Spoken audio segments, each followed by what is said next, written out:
medan perang seperti pada zaman dahulu. Namun, sudah cukup, jangan korupsi saja. Bismillahirrahmanirrahim. Assalamualaikum warahmatullahi wabarakatuh. Dewan juri yang saya muliakan beserta rekan-rekan debat sekalian yang saya hormati.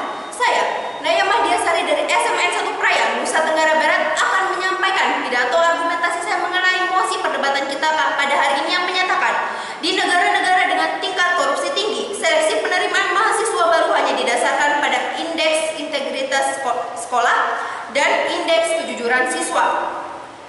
Dewan juri yang terhormat, di sini saya sebagai pembicara pertama dari pihak pemerintah akan menyampaikan terlebih dahulu definisi beserta limitasi dari mosi perdebatan kita kali ini. Yang pertama, definisi dari korupsi. Korupsi atau rasuah adalah tindakan pejabat publik, baik politisi maupun pegawai negeri serta pihak lain yang terlibat secara wajar dan tidak ilegal menyalahgunakan kepercayaan publik yang dikuasakan kepada mereka untuk mendapatkan kekuasaan sepihak.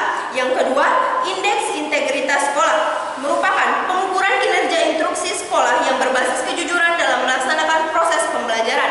Yang ketiga, indeks kejujuran siswa merupakan pengukuran kejujuran siswa selama mengikuti pembelajaran di sekolah. Dewan juri yang saya muliakan, pada perdebatan kita kali ini saya akan memberikan limitasi, yaitu negara Indonesia.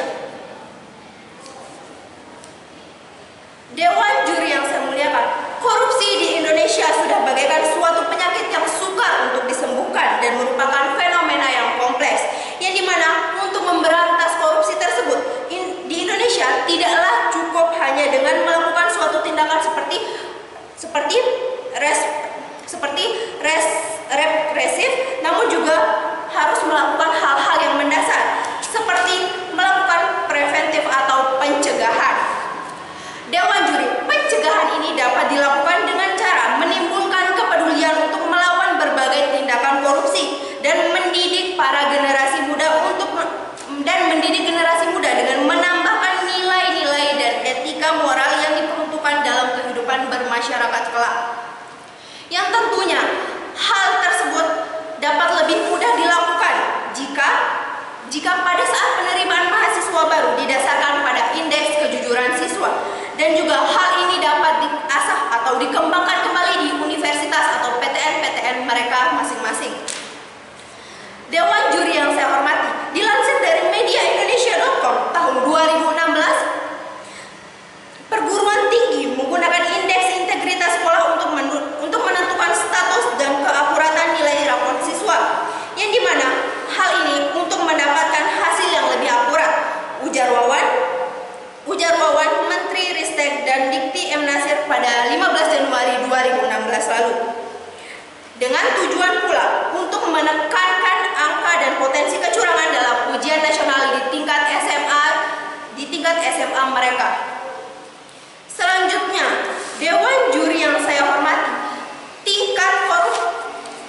tingkat korupsi di berbagai negara, terutama negara dengan tingkat korupsi yang tinggi. Seperti contohnya saja, di sini ada negara Sudan yang merupakan negara dengan salah satu negara terkorup di dunia, yang dimana karena tingginya tingkat korupsi di negara tersebut, maka Sudan masuk ke dalam negara yang paling miskin dan dianggap gagal di dunia. Dilansir dari World Population Review, faktanya Sudan Selatan memiliki jumlah korupsi yang sangat tinggi, yaitu mencapai 178, berbanding jauh dengan Jerman, Dewan juri yang hanya mencapai angka 11. Dewan juri yang saya hormati, dengan negara tingkat korupsi tinggi memerlukan indeks kejujuran siswa, yang dimana karena tingginya korupsi tersebut maka diperlukan indeks kejujuran siswa agar dapat menurunkan tingkat korupsi atau bahkan jika bisa menghapus tingkat korupsi di negara tersebut, karena mahasiswa atau para siswa tersebut merupakan generasi penerus bangsa yang akan membantu suatu negara untuk meningkatkan negara mereka ke jenjang yang lebih tinggi atau negara yang lebih. Selanjutnya, Dewan juri yang terhormat, dilansir dari kompas.com, korupsi di Indonesia saat ini berada di angka 40 dari nilai tertinggi 100. Indeks persepsi korupsi mengacu pada 100 Ralat Indeks Persepsi Korupsi mengacu pada 13 survei dan penilaian akhir untuk mengukur korupsi sektor publik dari 180 negara. Dan jika dilihat berdasarkan dari peningkatan, Indonesia berada pada peringkat 85 dari 185 negara tersebut, Dewan Juri. Hari ini, Indeks Persepsi Korupsi Indonesia ada skor 40 dan ranking 45, kata Wawan di Squiz Center, Jakarta Selatan, Kamis 23 Januari 2020, dilansir dari kompas.com. Yang tentunya, Dewan Juri, berdasarkan data tersebut, Indonesia sudah termasuk negara dengan tingkat korupsi yang tinggi. Dan tentunya pula, kita tidak ingin negara tercinta kita ini jatuh seperti negara Sudan, yang dimana dianggap negara miskin dan juga negara yang gagal tentunya. Dan dimana jika kita termasuk negara miskin dan gagal, hal tersebut akan mempengaruhi kesejahteraan rakyat.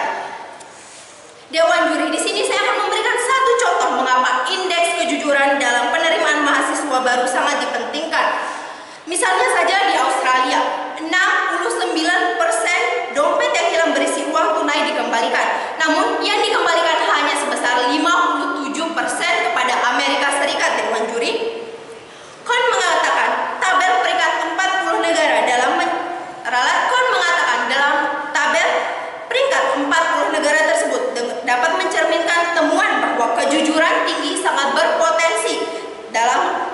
berpotensi dengan hal-hal seperti tingkat pendidikan dan juga kekayaan suatu negara.